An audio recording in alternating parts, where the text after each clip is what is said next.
Sais-tu ce qu'on commémore aujourd'hui?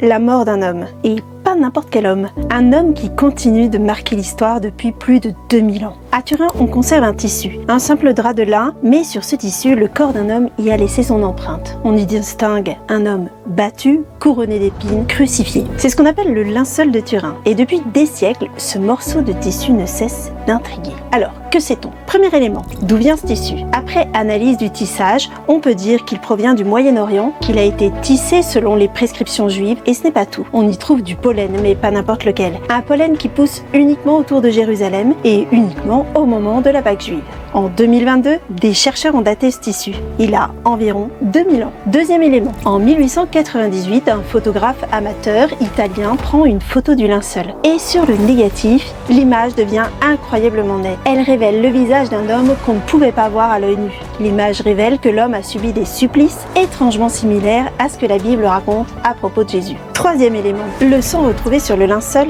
détrompe-toi, ce n'est pas juste du sang sec et brun, c'est un sang encore rouge saturé en bilirubine, un marqueur de stress extrême. En clair, ce sang vient d'un homme qui a vécu un véritable supplice. Enfin, aujourd'hui, on est incapable de reproduire le linceul de Turin. Même la NASA n'y est pas parvenue malgré les techniques actuelles. L'image a été imprimée comme s'il y avait eu une forte exposition de radiation. Il n'y a ni pigment, ni encre, ni peinture. Beaucoup pensent à un phénomène lumineux, ultra rapide, localisé comme un flash et inconnu scientifiquement. C'est une véritable énigme pour la science. Aujourd'hui, la science va encore plus loin. On sait que l'homme du linceul mesurait environ 1,80 m. Il avait une barbe et son âge est estimé entre 30 et 40 ans et son groupe sanguin AB+.